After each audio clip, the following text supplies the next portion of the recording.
Quero convidar você a abrir a sua Bíblia no Salmo 90.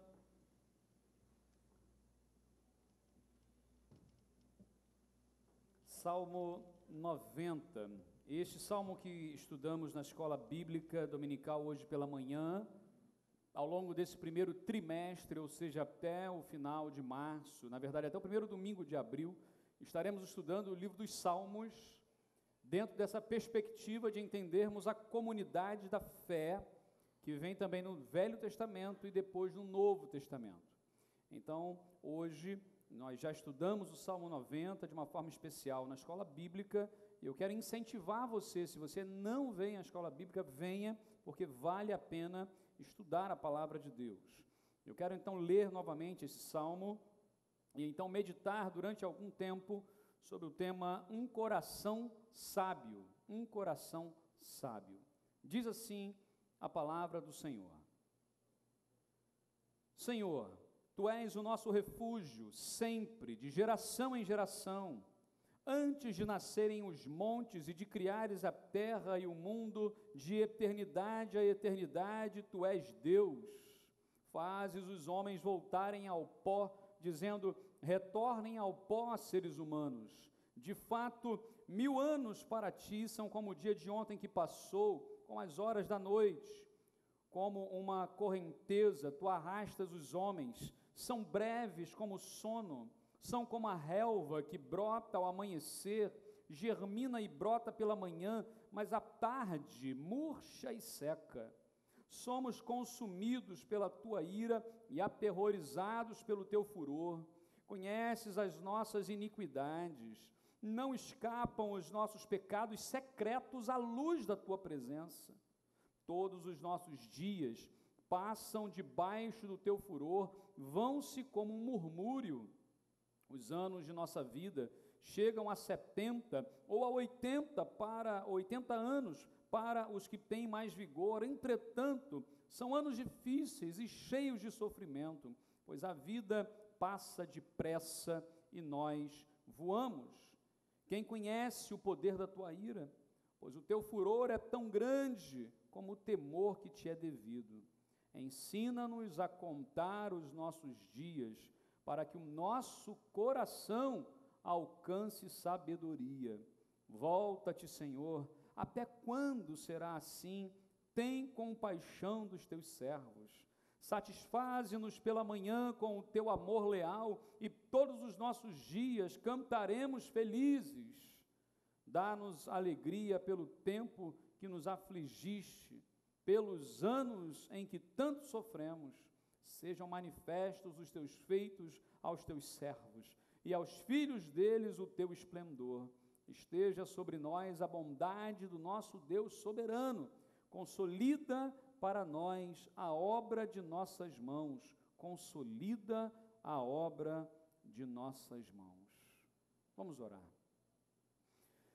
Ó Deus, obrigado, Pai, porque nesta noite já louvamos e bendizemos o nome de Jesus aqui. Este lugar, ó Pai, precisa ser sempre este lugar de adoração, de reunião do teu povo, desse ajuntamento de pessoas, ó Pai, ao redor da cruz de Cristo. Meu Deus, ainda por alguns instantes, fala aos nossos corações, usa o teu servo como um mero instrumento em tuas mãos, Pai. Que saiamos daqui com os nossos corações revigorados. Pedimos, ó Pai, dá-nos um coração sábio. Em nome de Jesus. Amém e amém, Senhor. O Salmo 90 foi o salmo escrito por Moisés. Metade dos salmos do Saltério, escritos por Davi, 1/3, pelo menos, a gente não sabe quem foram os autores, e outros autores nós temos, mas Moisés escreveu apenas o Salmo 90. O livro dos Salmos, e aí por isso que eu sempre costumo dizer o seguinte, não diga assim, vamos ler Salmos capítulo tal. Não existe Salmos capítulo, Salmo não tem capítulo, não é? Na verdade são vários salmos que formam um saltério. Então o livro dos Salmos é composto de vários salmos. Então hoje nós lemos o Salmo 90, não foi Salmos capítulo 90, foi Salmo 90. ou Salmos, se referindo ao livro 90, também. É interessante observarmos que o livro dos Salmos é um livro de poesia hebraica, poesia que expressa o que está na nossa alma, poesia que fala do que está no nosso coração. Às vezes estamos felizes e compomos algumas coisas bonitas, belas e felizes. Às vezes estamos tristes e compomos coisas até bonitas, mas tristes. O coração do salmista é um coração que expressa para o Senhor aquilo que está no seu coração, como nós também precisamos fazer. Quando olhamos o Salmo 90, nós vamos entender que esse homem chamado Moisés foi um homem que teve uma história belíssima. E precisamos aqui lembrar um pouquinho da história desse homem para entendermos o que ele está escrevendo no Salmo 90 e por que ele escreve isso que ele escreveu. Qual foi a sua experiência com Deus e o que o fez se tornar um homem com um coração sábio, ou pelo menos desejar e pedir a Deus que ele tivesse um coração sábio. Porque só pede alguém, na verdade, só pede a Deus um coração sábio, se entender que ainda sábio não é, mas fazendo assim, se torna sábio. Que coisa interessante. A vida de Moisés nós podemos dividir em pelo menos 3 partes. Isso é muito didático, muito simples. Lembre que o número 40 na Bíblia é um número que normalmente traz a ideia de algo completo, assim como o número 12. O número 40 traz a ideia de algo completo. Por exemplo, quantos dias Jesus ficou no deserto? Quantos anos o povo peregrinou? E aí por aí vai. 40 é um número significativo na Bíblia. Quando vamos olhar para Moisés, Moisés viveu quantos anos? 120. A Bíblia diz que Moisés viveu 120 anos. No entanto, nós podemos dividir a vida de Moisés em 3 períodos de 40, muito simples. Primeiro, os 40 primeiros anos, Moisés vive como um príncipe no Egito. Lembra disso? O faraó queria matar todos os primogênitos, a mãe de Moisés esconde naquele cesto que vai rio abaixo, sua irmã Miriam vai lá, toma conta, a filha de faraó pega, cria como se fosse seu filho, e então esse homem cresce como um príncipe, recebendo toda a informação, toda uma formação de um rei, de um príncipe. O nosso ensino secular, ele se preocupa muito com passar informações, é o que se critica até um pouco na educação, chamando-se de uma educação depositária ou bancária, quando um professor deposita o seu conhecimento na cabeça da criança. Hoje já se pensa de uma forma um pouco mais ampla, um pouco diferente disso. Na verdade, o conhecimento ele vai sendo construído. Muitas vezes o professor não é aquele que sabe tudo, muitas vezes não, quase sempre, ele não sabe tudo, mas ele conduz, ele facilita, por isso a ideia de um facilitador no ensino-aprendizagem. Vamos perceber que nesse primeiro tempo da vida de Moisés, de 40 anos, não estamos falando aqui de um homem, de um menino, estamos falando de um homem de 40 anos de idade, que foi educado no palácio, que sabia tudo sobre o mundo moderno da época, que tinha acesso às mais sigilosas informações, sabia tudo. E esse homem com 40 anos, ao ver um egípcio batendo num hebreu, ele toma uma decisão na sua vida, e a decisão dele é matar o egípcio. Percebemos que a decisão de Moisés trouxe sobre a vida dele algumas consequências. Uma delas foi ser expulso do Egito. Na verdade, ele fugiu, mas se não fosse, seria morto. Vamos perceber aqui, 40 anos de idade, não é mais um menino, tem uma experiência de vida, criado sob a sombra de Faraó, com todo o ensinamento, com todo o conhecimento da época, mas isso não conferiu a Moisés sabedoria. Perceba isso. Moisés ainda não era um homem sábio, ele não era um homem sábio, apesar de ser um príncipe, mas não era um sábio. Quantas pessoas nós temos hoje, que são pessoas que tiveram acesso a educação de primeiro mundo, que tiveram acesso a todo o conhecimento desse tempo, mas que ainda não se tornaram pessoas sábias. Segunda parte da vida de Moisés, os outros 40 anos, Moisés então foge para o deserto, vai parar em Midian, uma terra distante, esquisita, seca, e lá ele encontra um homem chamado Jetro, servo do Deus Altíssimo. Uma das coisas que nos provam que o Deus havia se revelado de alguma forma a outros povos que não os hebreus, porque Jetro era midianita e era servo do Deus Altíssimo. Bom, Moisés chega, conhece Zípora, filha desse homem, e ele acaba conhecendo ela e as suas irmãs, defendendo-as de bandidos, e ali se torna um chegado da casa. O tempo vai passando, Moisés se casa com Zípora, se torna então herdeiro de Jetro, e ele começa a trabalhar. E esse homem então, durante os próximos 40 anos da sua vida, vai receber lições preciosas de Deus no deserto. O homem que antes fora educado num palácio com tudo o que podia de luxo, agora está no deserto, rústico, aprendendo a sobreviver e a viver numa nova realidade. Deus estava agora preparando o coração de Moisés. Moisés então começa a passar os anos. E o que nos dá a entender no texto bíblico é que Moisés de alguma forma está fugindo daquilo que Deus o havia chamado, ou para aquilo que Deus o havia chamado. Moisés então fica no deserto. Nesse tempo, 40 anos vão se passar, e certamente ele vai aprender e amadurecer, mas ao que dá a entender ainda, é que Moisés ainda não havia alcançado sabedoria. Agora, com 80 anos de idade, com toda uma bagagem de vida, toda uma experiência no palácio, no deserto, um homem que conheceu praticamente o mundo da sua época, ainda não era sábio. Já era casado, já tinha seus filhos, o tempo havia passado, mas com 80 anos de idade, ainda não era sábio.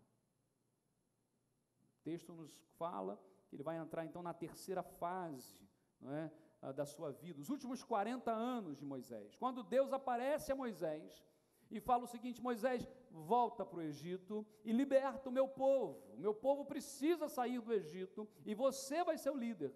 Moisés questiona: Senhor, mas já se passaram 40 anos, não é? Senhor, minha língua é pesada. Alguns vão dizer que Moisés era gago, essa coisa toda. Eu prefiro entender que Moisés havia esquecido a língua, não mais conseguia falar o egípcio, não conseguia mais falar daquele jeito. Então Deus fala assim: ok, então Arão vai falar. Arão estava lá, Arão sabia a língua, ele podia falar melhor, traduz para ele, não é o problema, porque toda vez que a gente arranja um empecilho para Deus, Deus arranja uma solução para a gente. Não adianta a gente arranjar empecilho para Deus, é melhor abrir o coração e falar: Senhor, eis-me aqui, envia-me a mim. Senhor, eu não tenho condições, não tenho capacidade, eu não tenho conhecimento, mas o Senhor pode me usar, porque Deus faz isso. Deus capacita, e Deus envia, e Deus abençoa. Então Deus deu uma solução. Todos os problemas que Moisés arranjou, Deus deu uma solução. Moisés então volta, vai para o Egito, e chegando lá no Egito então, diz a Bíblia que Moisés vai ao faraó, conversa com ele, mas a coisa não dá certo, até que Deus envia as famosas 10 pragas do Egito. Na verdade, cada praga é um deus egípcio que está sendo ali derrotado no imaginário daquele povo. Então Deus, Yahvé, está então vencendo cada um dos deuses egípcios, até que então o deus Ra, que era o sol, era o principal, ele também apaga, e o próprio faraó é atacado na sua carne, porque faraó era considerado como a encarnação do Deus, ele também era um Deus na concepção dos egípcios. O filho dele morre, então ele deixa o povo ir. O povo agora então vai viver 40 anos no deserto, mais um ciclo de 40 anos, e é nesse período, nos últimos 40 anos da vida de Moisés, lá pelos seus 90 ou 100 anos de idade, é que ele vai escrever o salmo que nós lemos. Nós estamos lendo um salmo, uma poesia, uma expressão da alma de um homem que viveu tudo isso E olha que eu fui muito resumido no meu relato histórico de Moisés. Toda essa história, toda essa experiência, esse homem escreve agora esse lindo salmo. E nós podemos também dividir esse salmo em algumas partes. Eu preferi dividir em 3, didaticamente, como um bom sermão batista, né? 3 pontos, né? Mas muito resumidamente aplicar isso ao nosso coração. Nós vamos aprender aqui que a ideia central desse salmo está no versículo 12.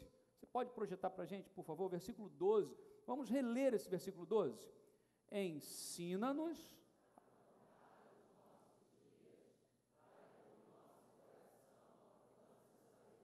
Ok, todo o restante do salmo vai girar em torno do versículo 12.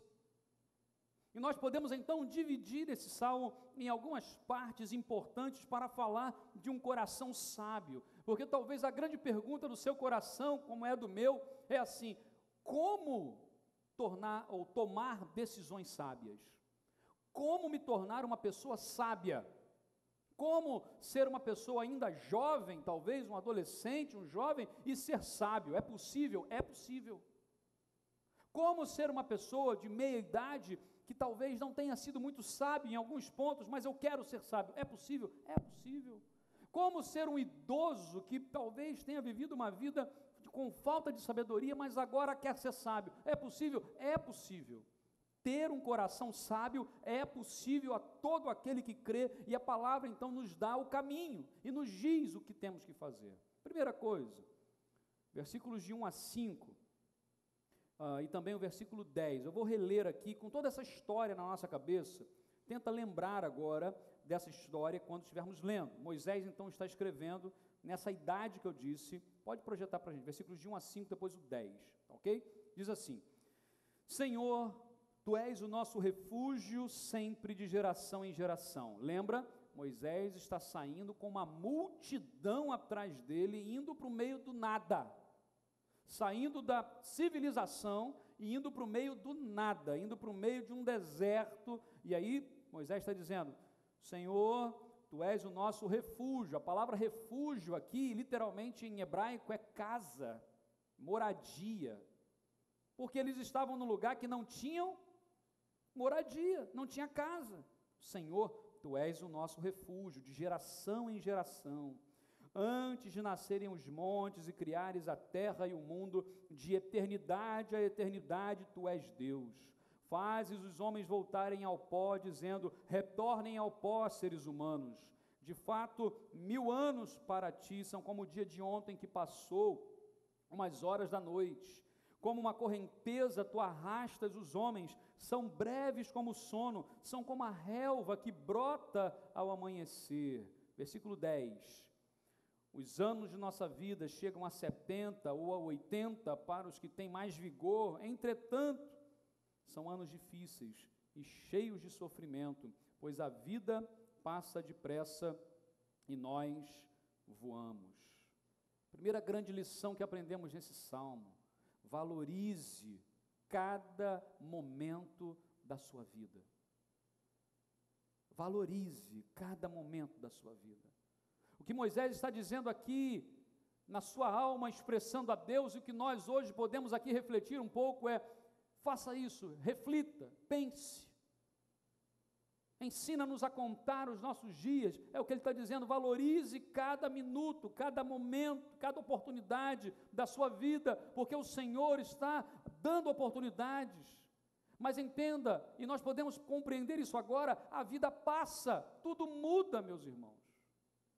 Quantas mudanças nós já experimentamos na vida? Quantas coisas já aconteceram na nossa história? Quantas coisas o Senhor já fez? Quantas coisas nós quisemos mudar e mudamos, e quantas coisas nós quisemos mudar e não mudamos, quantas coisas nós não quisemos mudar e mudou. Perceba que muda, passa, coisas florescem e outras murcham, outras secam. Coisas que pelas quais nós brigamos e lutamos, hoje secaram, minguaram. Quantas vezes Pessoas me contam história lá da década de 50, 60, lutando, e a palavra de ordem era: o petróleo é nosso. Alguém já foi, lembra? Alguém foi para a rua nessa época lá? Tem alguém aqui que participou desse momento, ou pelo menos viveu essa época? Tem gente aqui? Pode levantar a mão, irmão. Deus abençoe, Deus abençoe, Deus abençoe. Isso aí. E hoje a gente vê como é que a coisa está. Será que algum dia o petróleo foi nosso? Queridos, olha como é que é a vida. As coisas vão mudando, os nossos ideais. Eu fui da geração chamada geração cara pintada, que no fundo foi uma geração extremamente manipulada politicamente, pelo menos naqueles episódios. Vivemos uma democracia tão frágil, tão frágil. Vivemos nos extremos da nossa política, tão suja, tão corrompida. Vivemos corrupções em todos os níveis, dentro de casa, fora de casa, no trabalho, na rua. Quantas coisas aconteceram? O que Deus está falando para a gente é: valorize a sua vida. Porque se nós valorizarmos cada momento que vivermos, não teremos um coração, por exemplo, ansioso. Porque o que é ansiedade, se não simplesmente o fato de querer antecipar o amanhã, querer esquecer o hoje, preocupado com o amanhã? Pessoas estão hoje mergulhando em medicações, em remédios, porque não conseguem viver com a ansiedade. A vida é curta demais para a gente perder tempo com coisas que não são necessárias. O texto está dizendo para a gente é isso: nós somos como essa relva, de manhã ela floresce, germina, mas à tarde ela seca e murcha. A nossa vida é muito breve, é muito rápida. Como pastor, eu já fui muitas vezes, mais do que eu gostaria, a cemitérios, a sepultamentos. Muito mais do que eu gostaria. Não é alguma coisa que eu goste, não sinto prazer, mas é alguma coisa que me ensina, que todas as vezes me traz uma lição muito preciosa. Valorize a sua vida. Para com bobagem. Para de desperdiçar a sua vida. Ensina-nos a contar os nossos dias. Dr. Russell Shedd escreveu um artigo sobre este versículo 12, e ele fala exatamente sobre essa questão. A gente desperdiça a nossa vida quando a gente fica com bobagem. Valorizar a vida, valorizar, ter um coração sábio, exatamente é valorizar o minuto que Deus nos dá. E precisamos de coragem, de sabedoria. Não podemos dizer sim para tudo nessa vida, não dá. Então temos que aprender a dizer não. Aprenda a dizer não. Crianças, adolescentes, jovens, adultos, anciãos, precisamos dizer não. Tem coisa que não dá, é não, e acabou. Agora, use a sabedoria para entender o seguinte: não dá para dizer não para tudo, porque tem algumas coisas que nós precisamos dizer sim. Agora, pastor, como é que eu vou saber quando dizer não ou quando dizer sim? Sabedoria que vem de Deus. Tiago vai dizer o quê? Aquele que quer sabedoria, peça a Deus. Esse tema sabedoria é um tema recorrente, de vez em quando a gente traz, porque em toda a Bíblia fala sobre isso. E pasmem, em todas as religiões. Eu li artigos de várias religiões, e se eu citasse aqui algumas frases, você acharia que estava na Bíblia. Mas foram pessoas que nem acreditam às vezes em Deus que disseram. Porque o princípio, ele é universal. Só que o texto bíblico fala que essa sabedoria, ela não vem do homem. Não dá. E é isso que a gente vai ver daqui a pouco. A primeira coisa, então, valorize cada momento da sua vida. Segunda coisa que aprendemos, versículos 7 e 8. Pode projetar também para a gente. Seja realista com a vida. Vamos dizer, olha o que diz o texto bíblico. Vamos ler todos juntos? Somos consumidos pela ira, pela tua ira, e aterrorizados pelo teu furor. Conheces as nossas.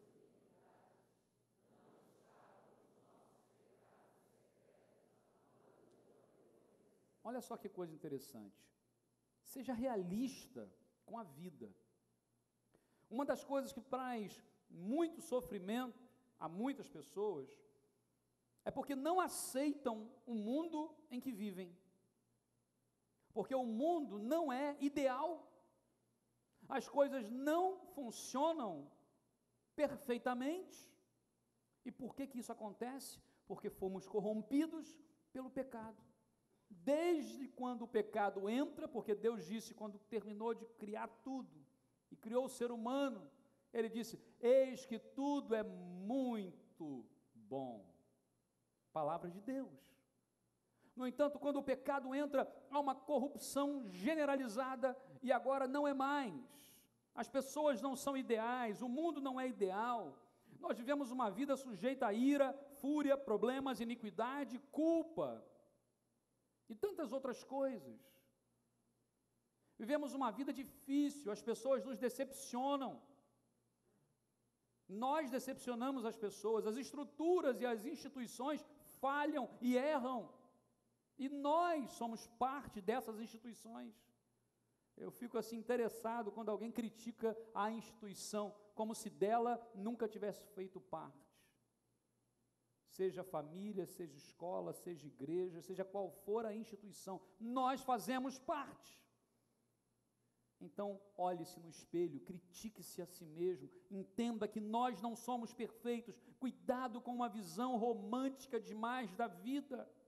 Esse mundo de faz de conta não é real. Moisés sabia disso. Moisés havia passado lá a sua primeira fase da vida num palácio, mas ele sabia que o seu povo estava sofrendo. O mundo não era real. Ele podia até esconder os olhos, mas o mundo não era real para ele. Quando ele vai para o deserto, ele precisa encarar uma outra realidade. O mundo estava ali. Ou ele descobria como sobreviver no deserto, ou ele morria. Ou ele descobria novas técnicas de vida, ou ele morria. Ou ele se aprofundava no conhecimento com Deus, ou ele morria. E ele precisa então tomar nova posição, nova postura. O mundo mudou, as coisas mudaram, e ele precisa se adaptar àquilo ali. Sendo realista. Agora, cuidado com o pessimismo. Tem gente que não consegue lidar com essas imperfeições da vida e se torna uma pessoa pessimista e amarga, e começa então a viver uma vida que não é feliz, não é alegre, e tudo não está bom, e tudo está ruim, e tudo tem complicação. Queridos, é óbvio que a vida não é perfeita, mas o que Deus nos chama para vivermos é uma vida de felicidade plena, de alegria. A alegria do Senhor é a nossa força, e a despeito de tantas coisas que nós vivemos em família, quantas nossas famílias têm problemas seríssimos, mas se nós não tivermos a alegria do Senhor, como viver? Não é sermos utópicos, não é sermos, muitas vezes, fanáticos, né? Separar a realidade, não é isso. É entendendo que apesar da realidade, apesar da vida, nós temos uma esperança. Lembra de semana passada, quando falamos sobre o Vale de Baca? Apesar de estarmos passando pelo Vale de Baca, nós sabemos para onde estamos indo. É para Sião que nós estamos indo. E é lá que nós vamos chegar. O texto bíblico fala sobre isso. Seja realista, mas saiba lidar com as coisas sérias, como elas são. Quando a vida se apresentar para você, não entre em desespero. Olhe de frente, saiba quem está contigo e siga adiante. Em último lugar, versículos 13 e 14. Vamos ler todos juntos mais uma vez? 13 e 14, todos juntos? Volta-te, Senhor, até quando será assim? Agora bem forte essa expressão. Satisfaze-nos pela manhã.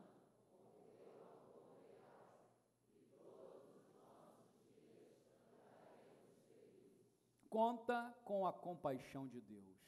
Olha só que coisa interessante. Sabemos que a vida é realista. Aproveitemos cada momento, valorize a sua vida, valorize cada momento. Ok. Só que você vai perceber que a vida não é simples, a vida não é perfeita, não é um mundo ideal, as pessoas não são ideais, e você vai se decepcionar, mas precisamos viver dessa forma com a alegria do Senhor. Mas nós não estamos sozinhos, a Bíblia diz que o Senhor está conosco, Ele nos satisfaz pela manhã. Lembra que pela manhã nós brotamos, germinamos, mas à tarde vamos secar? Mas quando germinamos, o Senhor está com o seu amor leal nos suprindo. O Senhor nos ergue. Se formos depender, queridos, da própria vida para encontrar a razão da vida, estamos perdidos. Porque às vezes a vida não faz nenhum sentido. É verdade ou não é? Tem coisas na vida que não tem explicação. Tem coisas na vida que você pode dar o seu jeito de explicar, mas não tem explicação. A vida não se explica. É por isso que quando nós voltamos os nossos olhos para o Senhor, quando a vida não faz nenhum sentido, quando achamos o Senhor, aí é nele que a vida faz sentido. Porque nós não fomos chamados para vivermos tão somente nesta realidade. A fé é o que nos impulsiona para uma vida de sabedoria, porque nós olhamos essa realidade, aproveitamos cada momento, nos decepcionamos e encaramos essa realidade imperfeita, mas nós estamos olhando para além, para a eternidade, porque o Senhor está com a gente. E a vida de sabedoria é aquela decisão que tomamos aqui, mas que dura para a eternidade. Então, o que é uma decisão sábia? Uma decisão sábia não é aquela que resolve apenas o problema pontual. Uma decisão sábia é aquela que resolve o problema pontual, mas que se expande para abençoar outras pessoas e resolver outras coisas, e que até na eternidade elas vão ecoar como algo bom e que veio de Deus. Contamos com a compaixão de Deus. É a graça de Deus que nos alcança. É a compaixão de Deus que nos possibilita voltar para Ele, como o filho pródigo volta para o seu pai. É a compaixão do pai, que não quer nem ouvir o que o filho tem para falar, porque tudo que a gente tem para falar para Deus não justifica absolutamente nada. O Senhor, Ele se importa com a gente, Ele se importa com você, e Ele quer abraçar e trazer de volta.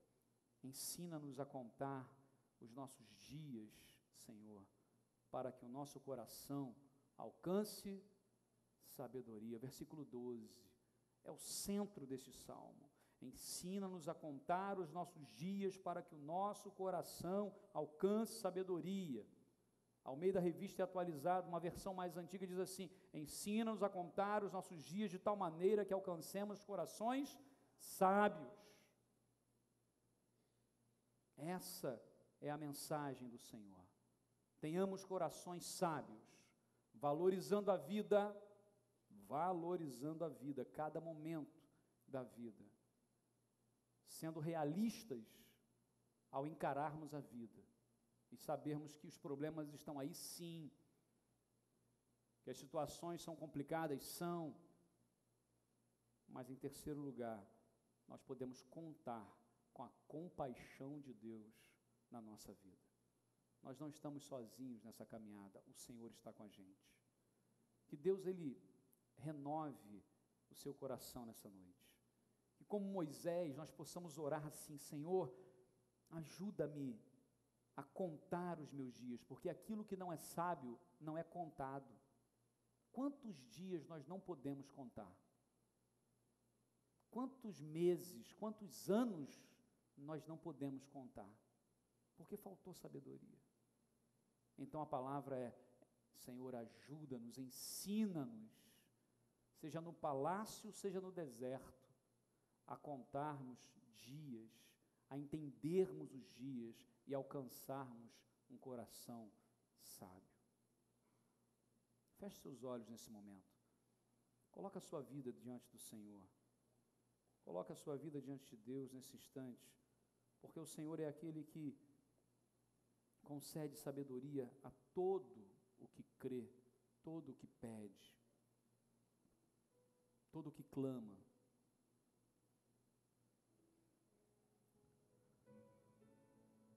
Talvez você seja um adolescente, um jovem.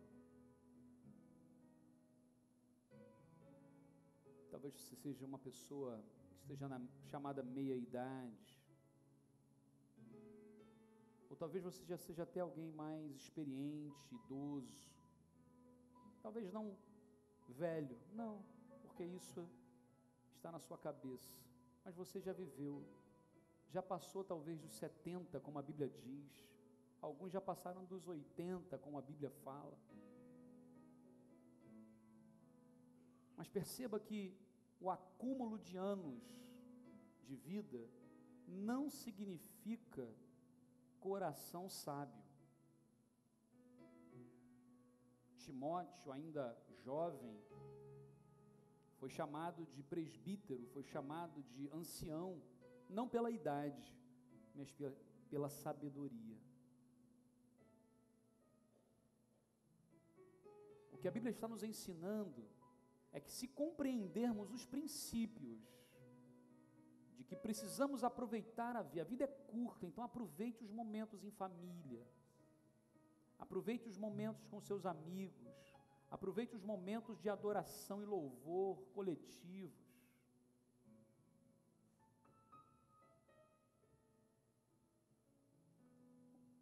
O pregador em Eclesiastes vai dizer sobre isso. Para viver bem a sua mocidade, mas cuidado, porque todas as coisas serão trazidas a juízo. O Senhor vê até as coisas ocultas da nossa vida. O Senhor vê, o Senhor sabe, e tudo em algum momento é revelado pelo Senhor.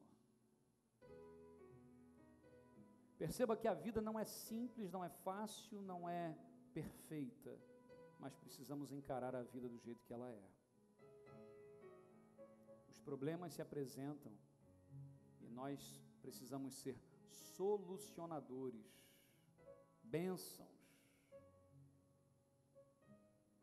Agora entenda, sozinho não, porque é o Senhor quem faz, como a música que o coro cantou, é o Senhor, a força é do Senhor, é Ele quem age.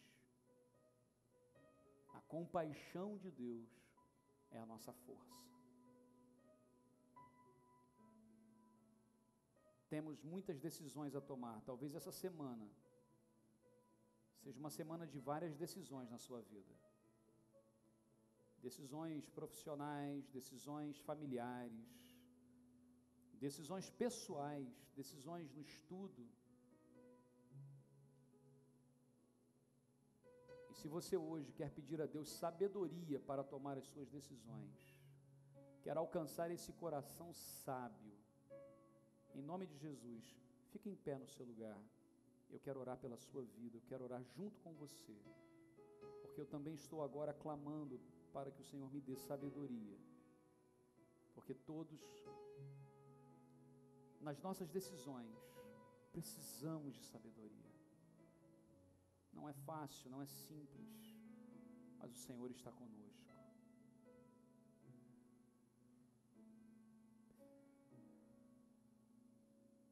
Meu Deus, obrigado, Pai, porque a Tua palavra, ela é alimento para as nossas vidas, é alimento para as nossas almas. Eu te louvo, meu Deus, e te agradeço, porque a Tua fidelidade, o Teu amor leal, pela manhã nos sustenta, e à tarde não perecemos.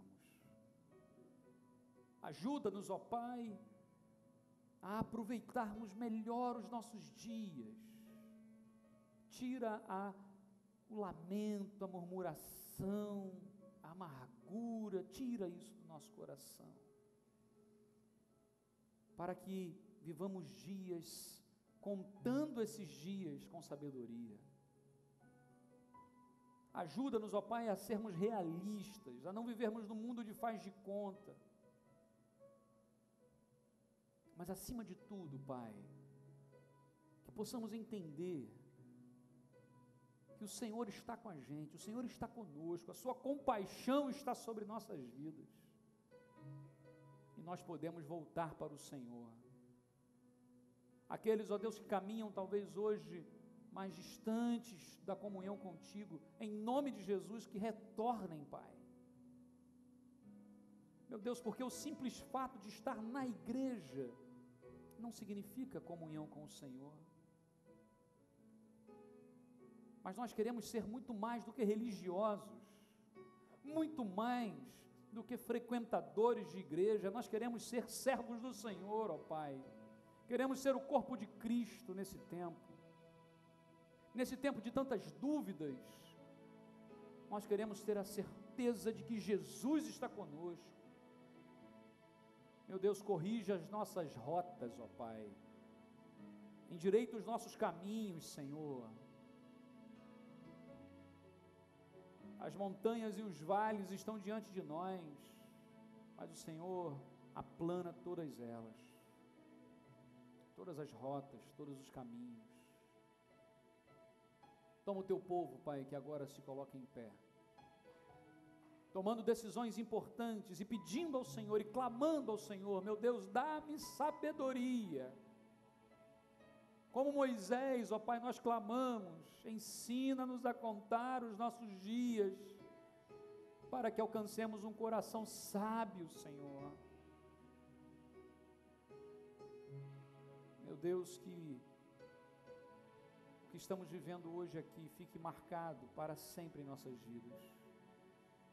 Derrama a tua bênção sobre o teu povo, em nome de Jesus. Amém, Senhor. Amém, Pai. Você pode cumprimentar a pessoa que está aí perto de você, dizendo assim: Deus te abençoe.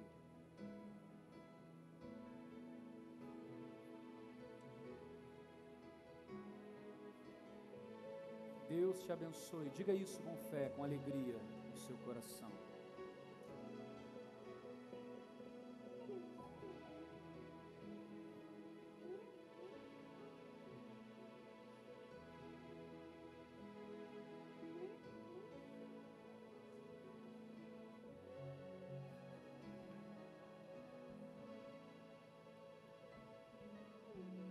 E o povo de Deus pode dizer assim: amém?